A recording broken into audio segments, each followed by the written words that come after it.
Hi there, how are you all? Hope you all are doing good. और आज के इस वीडियो में हम लोग कुछ इडियम्स एंड फ्रेजेस को देखने वाले हैं जो कि आने वाले एग्ज़ाम्स में हमारी बहुत ही ज़्यादा हेल्प करेंगे। लाइक एसएससी के जितने भी एग्ज़ाम्स होते हैं आपको पता ही होंगे कि उसमें इंग्लिश का कितना वेटेज होता है। तो ये इडियम्स एंड फ्रेजेस उसमें बहुत ही ज़्यादा हेल्प करेंगे। एंड ऑल्सो जो लोग बिगिनर हैं, जो लोग इंग्लिश स्पीकिंग सीखना चाहते हैं या जो सीख रहे हैं, वो लोग भी अपने डेली लाइफ में इन इडियम्स का यूज़ कर सकते हैं। इडियम्स का यूज़ करने से क्या होता है, हमारी जो इंग्लिश स्पीकिंग होती है ना, ये बहुत ही ज़्यादा इन्हेंस हो जाती है और इससे बहुत ही ज़्यादा अच्छा इम्प्रेशन आता है। तो चलिए बिना किसी देरी के सारे जितने भी इडियम्स एंड फ्रेजेस हैं हम लोग पढ़ लेते हैं। So the first idiom is rainy day. इसके 4 ऑप्शंस दिए हुए हैं। आपको पता करना है कि इन चारों में से ट्रू ऑप्शन कौन सा है।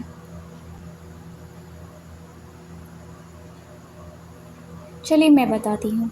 रेनी डे मीन्स होता क्या होता है? रेनी डे मतलब ये रेनी डे स्पेशली किसको सजेस्ट करता है? रेनी डे सेविंग्स को सजेस्ट करता है। ऐसा होता है ना कि हमारे घर में बोलते हैं कि कुछ पैसे बचा के रखने चाहिए। क्या क्या होता है कि फ्यूचर में क्या होगा, वी रियली डोंट नो। कुछ अच्छा भी हो सकता है, कुछ बुरा भी हो सकता है।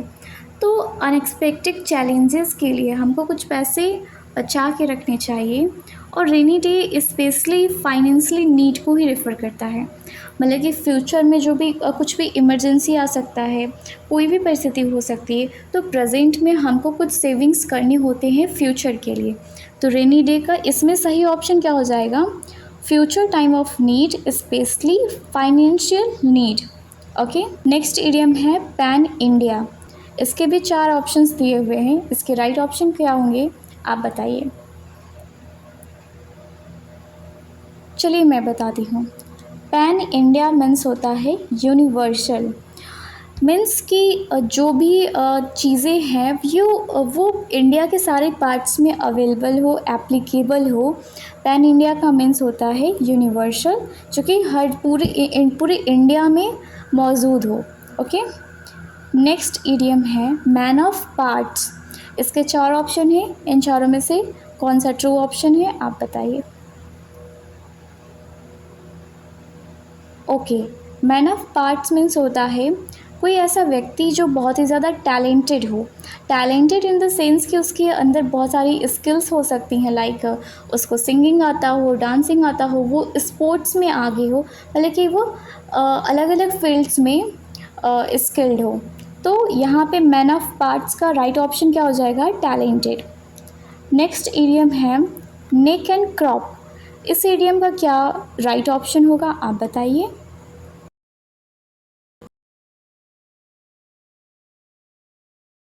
नेक एंड क्रॉप का राइट ऑप्शन हो जाएगा कंप्लीटली, मतलब कि पूर्णतः। नेक्स्ट इडियम है गंग हो। बहुत ही ज़्यादा इंटरेस्टिंग ये इडियम है। आप बताइए इसका राइट ऑप्शन क्या होगा।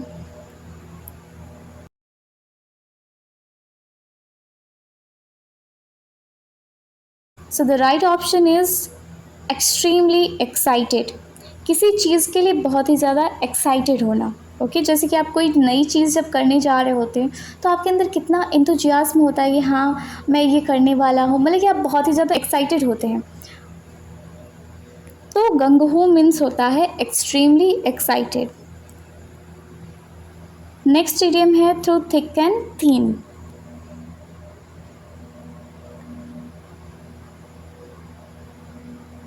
इस इडियम का राइट ऑप्शन हो जाएगा इन all circumstances. Through thick and thin means होता है जितनी भी हार्ड एंड कि हमारा लाइफ कैसा होता है, एक रोलर कोस्टर की तरह होता है। मतलब कि इसमें अच्छी भी चीज़ें, कुछ अच्छे टाइम भी आते हैं तो कुछ बुरे टाइम भी आते हैं। तो हमको सारे टाइम से होकर जाना पड़ता है। तो यही है through thick and thin. Means होता है इन ऑल सर्कमस्टेंसेस, मतलब कि हर हालात में। ठीक, through thick and thin means होता है हर हालात में, in all circumstances. Cast pearls before the swine. इसका राइट ऑप्शन कौन सा है?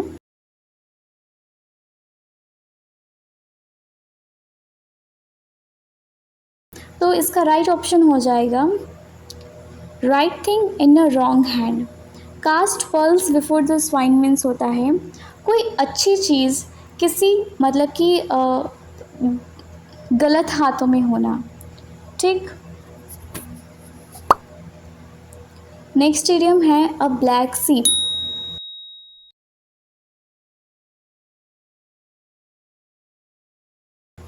इस इडियम का राइट ऑप्शन हो जाएगा एन अनलकी पर्सन या फिर bad characters. Hit the nail on the head.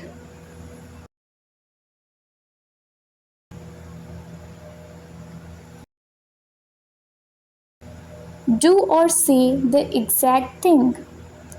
Hit the nail on the head means होता है जैसे कि कोई प्रॉब्लम है, आप उसका कोई एग्जैक्ट सॉल्यूशन देते हो तो वो हो जाता है hit the nail on the head means do और द से exact thing. Keep once word.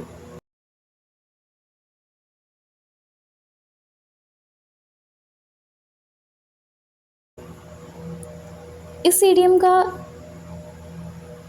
का मीनिंग होता है टू कीप वंस प्रोमिसेस। मतलब जब आप किसी से कोई बात कहते हो, कोई प्रॉमिस करते हो तो आपको उसको निभाना भी पड़ता है।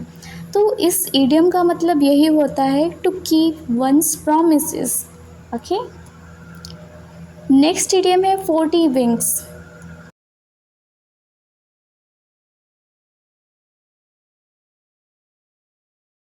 राइट ऑप्शन है अ नैप, मतलब कि झपकी। नेक्स्ट है milk of human kindness.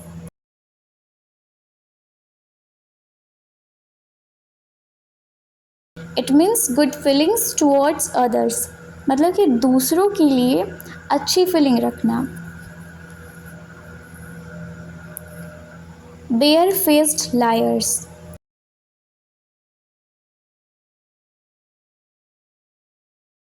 Means shameless liars, बेशर्म तरीके से झूठा व्यक्ति। लेकिन कभी कभी क्या होता है ना कि कोई व्यक्ति होता है वो झूठ भी इतने अच्छे से बोलता है कि सामने वाले को लगता है यार ये कितनी बेशर्मी से झूठ बोल रहा है। हाँ, तो ये यही है बेयर फेस्ड लायर्स मीन्स होता है सेमलेस लायर्स। कुछ लोग झूठ बोलते हैं फिर भी उनको शर्म नहीं आती। वुल्फ इन शिप्स क्लोथिंग।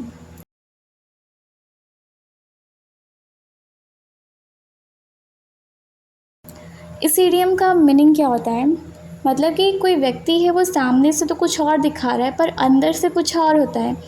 आपने कभी कभी ऐसा फील किया होगा कि कोई व्यक्ति जो है सामने से आपको बहुत ही अच्छा दिखाई देता है पर अंदर से उसके मन में कुछ और ही चीज़ें चल रही होती हैं। ठीक, तो इसका राइट ऑप्शन हो जाएगा a malicious person in harmless. So next है go banana.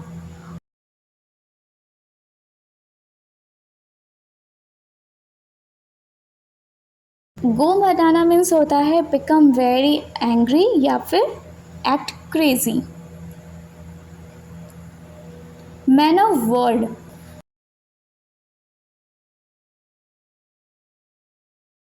Man of word का मतलब होता है ट्रू टू वंस वर्ड और promises. True to one's word और प्रोमिसेस, अगर आप कोई चीज़ बोलते हो तो आपको वो करना चाहिए। ठीक। To have second thought.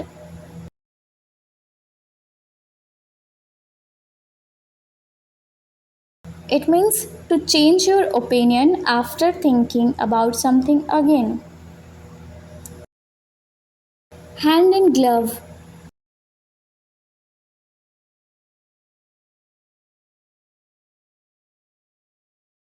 It means in extremely close relation. Pay off old scores.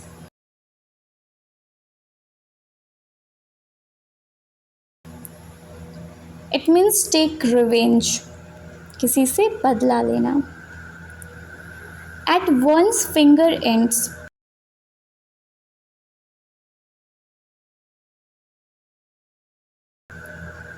At one's finger ends means होता है to have complete knowledge. मतलब कि किसी चीज़ की सारी जानकारी आपके पास हो। नेक्स्ट है make a beeline for.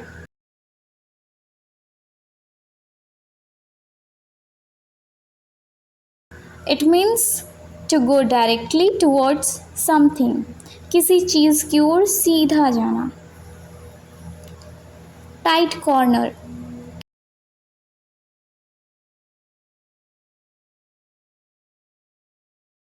Tight corner means होता है इन अ डिफ़िकल्ट सिचुएशन, मतलब कि किसी मुश्किल परिस्थिति में होना, in a difficult situation. Face the music.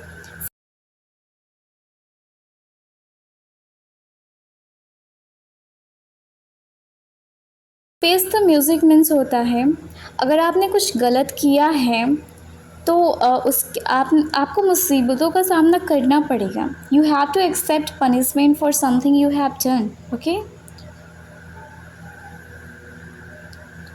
Between the devil and the deep सी।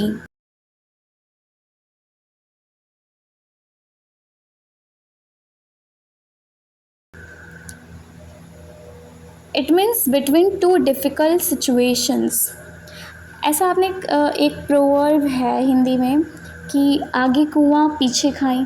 अभी इसमें हम जाए कहाँ, आगे भी मुसीबत है पीछे भी मुसीबत है, तो वो प्रोवर्ब यहाँ पे एग्जैक्टली फिट हो रहा है। Between the devil and the deep C, between two difficult situations. Okay. Next है अगेंस्ट ऑल ऑड्स, सारी विषम परिस्थितियों के विरुद्ध। Despite many difficulties. ओके, कई समस्याओं के बावजूद। No avail. No avail it means without any result, बिना किसी लाभ के या फिर बिना किसी परिणाम के। Have finger in the pie. It means to be involve in something, किसी चीज़ में शामिल होना। Pick someone's brain. To ask someone for advice, suggestions and information about something they know about. By hook or by crook, it means होता है by hook और by crook means होता है किसी भी तरह से, चाहे वो तरीका सही हो या फिर वो गलत हो। सो इसका राइट ऑप्शन हो जाएगा by any means, right or wrong. Time and again. Time and again means होता है बार बार, often. अनहिल टास्क। अनहिल टास्क मीन्स होता है डिफ़िकल्ट टास्क। कोई भी डिफ़िकल्ट टास्क होता है उसको हम लोग अनहिल टास्क भी बोल सकते हैं। Chicken hearted. Chicken hearted means होता है कोई डरपोक होता है ना, उसको बोलते हैं चिकन हार्टेड। लैकिंग करेज या फिर cowardly. To stand on his feet, अपने पैरों पर खड़े होना। Take means to be independent. जब कोई अपने पैरों पे खड़ा हो जाता है तो वो तो इंडिपेंडेंट हो जाता है ना, वो किसी के सहारे तो नहीं खड़ा है। To stand on his feet means to be independent. Next है स्पीक स्ट्रेट फ्रॉम शोल्डर्स। इसका राइट ऑप्शन हो जाएगा वेरी डायरेक्ट विदाउट एम्बेलिशमेंट, मतलब कि किसी चीज़ को सीधे सीधे बोल देना बिना किसी बनावट के, बिना किसी उसमें किसी चीज़ को ऐड करके, जो भी है डायरेक्टली बोल देना। ठीक। So thanks for watching this video. अगर आपको ये वीडियो अच्छी लगी तो आप कमेंट में जाके मुझे ज़रूर से बताइएगा, और अगर आपको ये अच्छी लगी तो आप मुझे ये बताइए कि क्या मुझे ऐसी और वीडियोस बनानी चाहिए।